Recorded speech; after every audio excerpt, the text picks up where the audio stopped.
Hello friend, আজকে আমি আপনাদের সাথে করব রাখাইলপল্লীতে কি পাওয়া যায়। রাখাইলপল্লীর বৌদ্ধ মন্দির আর রয়েছে মিষ্টি পানির কুয়া, এইগুলোই আপনাদের সাথে আজকে আমি শেয়ার করব। যাই হোক, আমি কিন্তু সকালে রেডি হয়ে বেরিয়ে পড়েছিলাম এই রাখাইলপল্লীতে যাওয়ার উদ্দেশ্যে আমার ফ্যামিলি সহ। তারপরে দেখেন রাস্তার প্রকৃতির দৃশ্যগুলো অনেক সুন্দর। এখানে কিন্তু একটা ব্রিটিশদের তৈরি ব্রিজ ছিল, সেটি ভেঙে গেছে। তারপরে এই এলাকার লোকজন মিলে এমন একটি ব্রিজ তৈরি করেছে। তারপরে আমরা কিছুক্ষণের মধ্যে পৌঁছে গেছিলাম রাখাইলপল্লী। এই রাখাইল মার্কেটটাই কিন্তু বেশিরভাগ কাপড় চোপড়, আচার আর ঝিনুকের বিভিন্ন ধরনের আইটেম পাওয়া যায়। এইগুলো এখানে ম্যাক্সিমাম বেশি পাওয়া যায়। সেটা হলো রাখাইল তাঁত, যেগুলো রাখাইলরা নিজের হাতে তৈরি করে। এছাড়া সামুদ্রিক অনেক রকম ঝিনুকের আইটেম রয়েছে, আপনারা আপনার চয়েস মতো নিতে পারবেন। তারপরে আমি চলে গেছিলাম একটু ভিতরে, যে আসলে রাখাইলদের বসবাস কেমন, তারা কী দিয়ে কীভাবে থাকে, এগুলো দেখার জন্য। আর এই যেতে যেতে কিন্তু এই দোকানগুলো তো দুপাশটাই রয়েছে, গলির দুই সাইডতে। এরপর আমি এই দোকানটা একটু দেখছিলাম। এখানে অনেক রকম আইটেমের জিনিস রয়েছে, বাচ্চাদের খেলনা বলেন, ক্লিপ, কানের তা, তারপর হাতের ব্রেসলেট, ব্যান্ড, এইগুলো দিয়ে মানে একদম ভরপুর। এখানে সব কিছুই মানে দাম একটু বেশি আছে, কিন্তু তারপরে জিনিসগুলো খুব ইউনিক মনে হয়েছে আমার কাছে। এই জন্য আমি অনেক জিনিসপত্র নিয়েছিলাম আমার মায়ের জন্য। এগুলো আপনাদের সাথে অন্য একটা ভিডিও শেয়ার করব। তারপরে আমি চলে গেছিলাম যেখানে মূলত রাখাইনরা তাঁত মানে বুনন করে। আর এখানে পরিবেশগুলো কিন্তু একেবারে ছবির মতো সুন্দর। দেখেন কি সুন্দর গ্রাম্য পরিবেশ, চারিপাশে কত সুন্দর দোকান, আর মাঝখানে একটা লোক কি সুন্দর তার নিখুঁত হাতের দক্ষতা দিয়ে সে তাঁত বুনছে। আর এই তাঁতগুলো কিন্তু তারা নিজে হাতে এখন আর বুনন করে না। এই যে আধুনিক যুগের চলে এসে তাদেরও কিন্তু আধুনিক যুগের ছোঁয়া লেগেছে, এজন্য তারা এই তাঁতগুলো বুনন করে মেশিনের সাহায্যে। একটা সময় কিন্তু তারা হাতেই বুনন করতো। আর এই লোকটার সাথে কথা বলে আমি জানতে পারলাম যে একটি শাড়ি বুনন করতে মাত্র 2 ঘন্টা সময় লাগে। তাহলে বোঝেন সারাদিনে এরা কত প্রোডাক্টই তৈরি করতে পারে। তারপরে এখানে দেখি একটা আন্টি এখানে বসে এই যে চরকা ঘোরাচ্ছিল, এই চরকায় সে সুতা উঠাচ্ছিল, এই যেগুলো লাগে মেশিনে বুনন করার জন্য। আর এখানে সুন্দর করে সাজিয়ে গুছিয়ে রাখা হয়েছে মানে মানুষের দেখানোর জন্য। তারপরে দেখেন এখানে কিন্তু কাঠের মানে কাঠ দিয়ে এত সুন্দর করে যে শোপিস তৈরি করা যায় আমি কখনো দেখিনি। এগুলো জোড়া কত? জোড়া 500। এই যে পাশে দেখেন 2 সেট 3 পিস মাত্র 500 টাকা। কালকে নিয়ে দেব 2 সেট।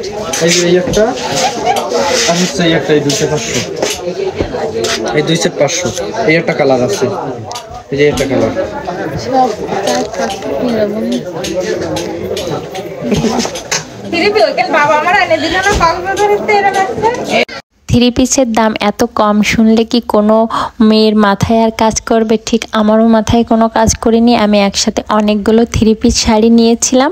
আর তারপরে আমার মারে একটি কিন্তু আমি এখানে এই যে ট্রেডিশনাল যে ড্রেসটা আছে এইটা কিনে দিয়েছিলাম। আর সে পরে ঘুরে বেড়াচ্ছিল, মনে হচ্ছিলো এটা রাখাইলদের বাচ্চা। যাই হোক, এটা কিন্তু আমার বাচ্চা না, চৌবাচ্চা। তারপরে কিন্তু আমার মা এখানে একটি বল কিনেছিল, আর আমি এখানে আমার কেনাকাটায় শেষ হয়ে গেছিলো। তারপরে এবার চলে যাব আমি রাখাইলদের যে ঐতিহাসিক বৌদ্ধ মন্দির আছে সেটা। এই মন্দিরে ঢুকতে গেলে মাত্র 10 টাকা দিয়ে টিকিট কাটতে হবে। এটা হলো এন্ট্রি ফি 10 টাকা।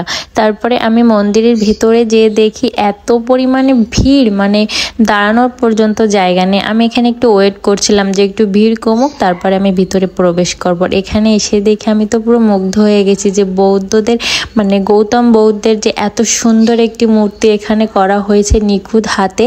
আর এখানে কিন্তু এসে সবাই অনেক ছবি তুলছিল এই গৌতম বৌদ্ধ মূর্তির সাথে। আর এই মন্দিরের চারিপাশে কিন্তু অনেক রকম ছবি দেওয়া আছে, যে ছবিগুলো মানে গৌতম বৌদ্ধের যে রহস্য, মানে জন্মের যে রহস্য, সেই কাহিনীগুলো এখানে ছবি আকারে দেওয়া আছে। তারপরে আমরা মন্দির থেকে বেরিয়ে মন্দিরের পিছনে রয়েছে কিন্তু মিষ্টি পানির কুয়া। আমি প্রথমত ভেবেছিলাম এই কুয়ার পানিটা হতে পারে চীনের জলের মতো মিষ্টি, এমন একটা আমার ধারণা ছিল। কিন্তু আসলে তেমন কোনো ব্যাপার না। এখান থেকে মানে মিষ্টির জল বেরোয়। আমাদের দিকে যেমন মিষ্টি পানি থাকে না, ওইটাই মানে একদম একেবারে ন্যাচারাল পানিটাই বেরোয়। কিন্তু এদের এখানে কিন্তু নোনা এলাকা, তো এই জন্য এই কুয়াটা থেকে মিষ্টি জল প্রথম বের হয়েছিল, এই জন্য এটাকে সবাই মিষ্টি পানির কুয়া বলে। যাই হোক, আমিও প্রথমে ওরকম ভুল ভাবছিলাম, তারপরে যাই হোক আমিও পরে এটা জানতে পারলাম যে আসলে না, এটা একটা সাধারণই কুয়া, এখান থেকে মিষ্টি পানি বের হয়।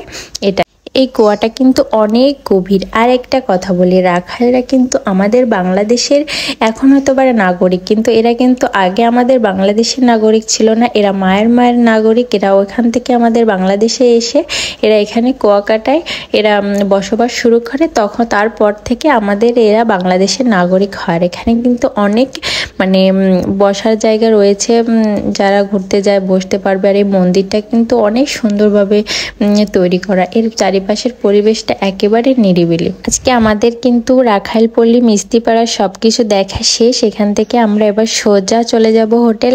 ধন্যবাদ সবাইকে ভিডিওটা দেখার জন্য।